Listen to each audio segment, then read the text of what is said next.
बच्चों, कैसे हो आप सब लोग। बहुत दिनों से मैंने स्टोरीज नहीं ली है, बहुत दिनों से मैंने मॉरल स्टोरीज आपको नहीं बताई है। तो आज की वीडियो में मैं आपको यही बताने जा रही हूँ, कुछ अलग कहानियों की शुरुआत करने जा रहे हैं हम इस वीडियो में।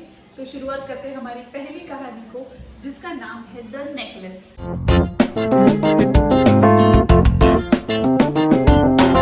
अब ये द नेकलेस एक्चुअली कहानी नहीं है, ये 9th में एक चैप्टर है इंग्लिश का, जो मैं आपको बताने जा रही हूँ स्टोरी फॉर्म में, क्योंकि ये आपको बहुत हेल्पफुल रहेगा अपने दोस्त चुनने में, अपने विचारों को चुनने में, और अपने साथ साथ अपने रहने वालों को कैसे जज करें, ये भी आप इस स्टोरी से सीख सकते हो।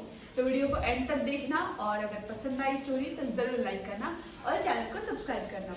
तो स्टोरी शुरू होती है एक ऐसी लड़की से जो हमेशा अपने आप को दूसरों से कंपेयर कर रही होती है। मतलब उसको हमेशा से ये लग रहा होता है कि क्यों मैं एक अमीर खानदान में पैदा नहीं हुई, क्यों मैं एक रिच फैमिली में पैदा नहीं हुई। उसके बहुत अलग अलग सपने होते थे, जैसे कि मुझे ये करना है, मुझे वो करना है, मुझे ज़्यादा पैसे चाहिए, मुझे ज़्यादा अच्छा बड़ा घर चाहिए, मुझे डायमंड नेकलेस चाहिए, मुझे बड़े बड़े अच्छे अच्छे कारों में घूमना है, वगैरह वगैरह। पर उसकी जो फैमिली थी वो मिडिल क्लास थी, मतलब उतना ज़्यादा अफोर्ड नहीं कर पाती थी। उसके सपनों का जो राजकुमार था, जो उसका प्रिंस था, जो उसको पसंद मतलब आने वाला था, या आप कह सकते हो कि उसको जो जैसा लड़का चाहिए था वो भी उसको अमीर खानदान का चाहिए था। उसको बाकी सबसे मतलब नहीं था, मतलब ऐसा चाहिए वैसा चाहिए, उसको सिर्फ इतना चाहिए था कि वो बहुत ही ज्यादा रिच खानदान से हो के। तो पर उसकी शादी एक गवर्नमेंट ऑफिसर से होती है, जो कि मिडिल क्लास ही होता है, उसके पास कोई ऑप्शन नहीं होता, तो उसको उससे शादी करनी पड़ती है। लड़का भले ही पैसों से थोड़ा मिडिल क्लास हो, पर दिल का बहुत अच्छा होता है। वो हमेशा उसकी चीज़ें सुनता है, हमेशा उसको मानता है और हमेशा उसको सपोर्ट करता है।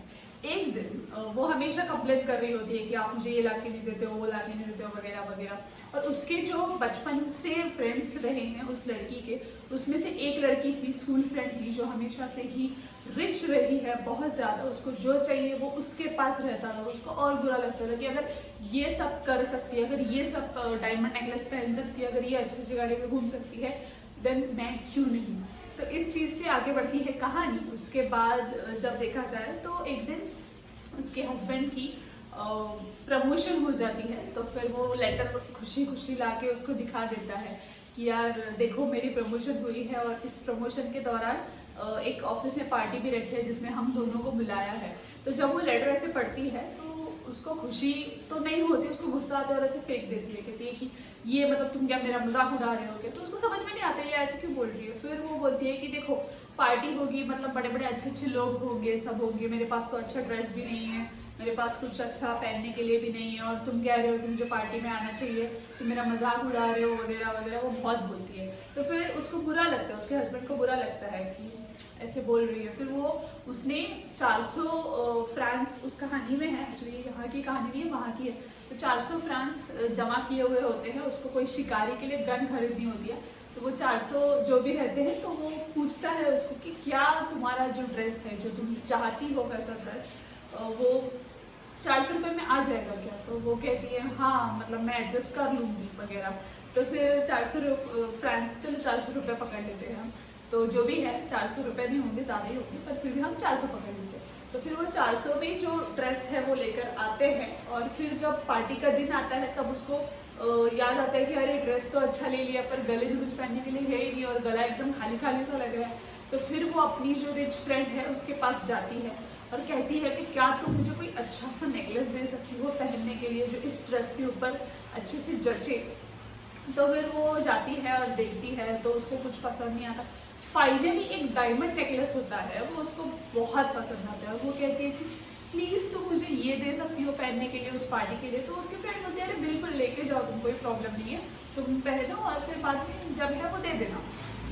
वो लेके जाती है। पार्टी में सबसे खूबसूरत यही दिख रही होती है कि बहुत अच्छा ड्रेस, फ्लोरल ऐसे, और वो डायमंड नेकलेस उसके ऊपर बहुत जच रहा होता है। फिर पार्टी खत्म होने के बाद जब वो कैब को देखने जाते हैं, तब कैब से उतरते हैं, तो कैब देखते हैं, घर पहुंचते हैं उसी कैब से, और फिर उतरते हैं, तब ऐसे ही वो हाथ लगाते, तो उसको समझ में आता है अरे नेकलेस तो है ही नहीं।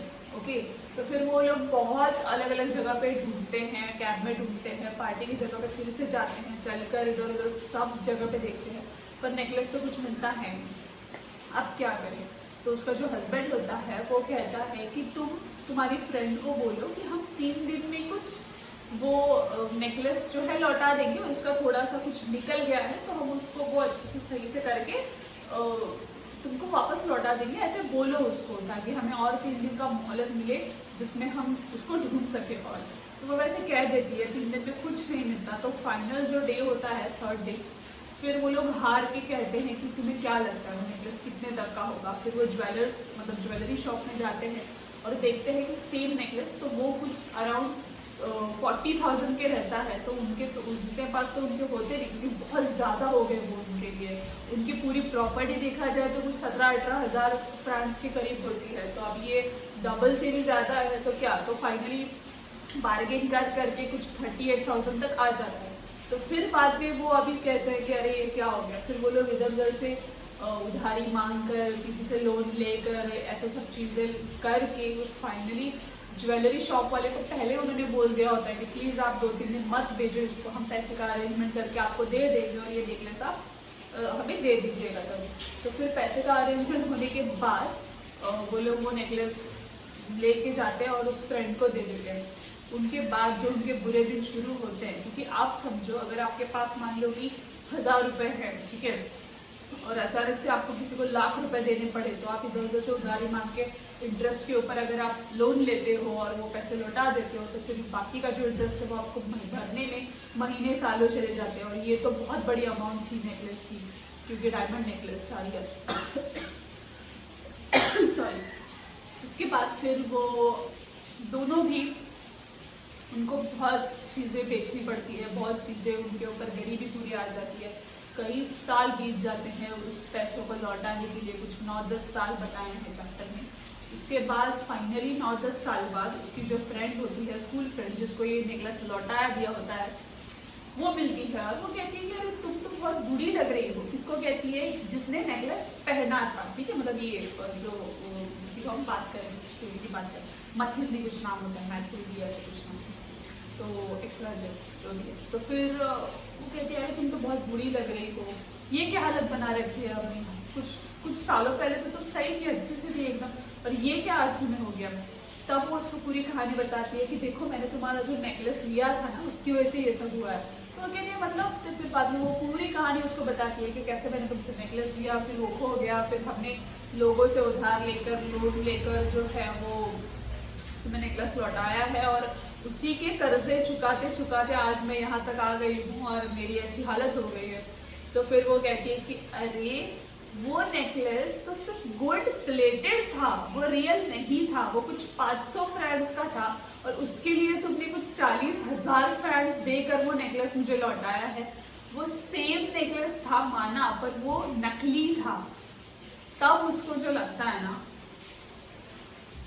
क्या कहा जाए, मतलब इससे देखो आपको ये स्टोरी से हमें ये समझ में आता है कि बहुत बार हम ये सोचते हैं कि अरे वो रिच है, मतलब वो बहुत महंगे कपड़े पहनता होगा, भले ही वो किसी रोड साइड से 100 रुपए के पहने, पर फिर भी हमें क्या लगता है, नहीं, दैट पर्सन इज रिच, सो वो बहुत ज़्यादा अच्छे कपड़े पहनता होगा, कोई ब्रांड के कपड़े पहनता होगा, वगैरह वगैरह। क्योंकि हमारी वो सोच होती है कि नहीं ये बंदा रिच है, ये बंदी रिच है, तो मतलब ये बहुत गोल्ड पहनती होगी, मतलब नॉर्मली नकली रिंग भी पहने तो भी हमें लगता है कि नहीं ये प्लैटिनम ही होगी, सिल्वर पहने तो भी हमें लगता है प्लैटिनम होगी, या गोल्ड पहने, गोल्ड प्लेटेड हो तो भी हमें लगता है गोल्ड होगी।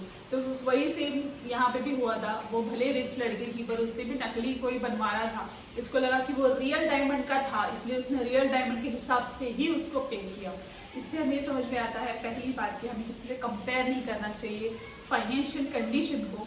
दूसरी बात, हमें किसी के ऊपर जेलस नहीं होना चाहिए कि उसके पास है तो मुझे भी चाहिए, या फिर उसने पेंसिल ली तो मुझे भी पेंसिल वही सेम चाहिए, भले हमारे माँ बाप अफोर्ड कर रहे हो नहीं कर रहे हो, बात अलग, ठीक है।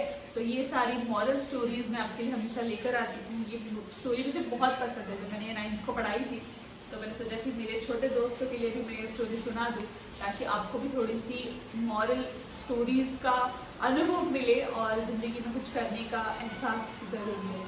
Thank you so much for watching this video, और प्लीज़ लाइक शेयर करना, थैंक यू, और सब्सक्राइब जरूर करना, ओके।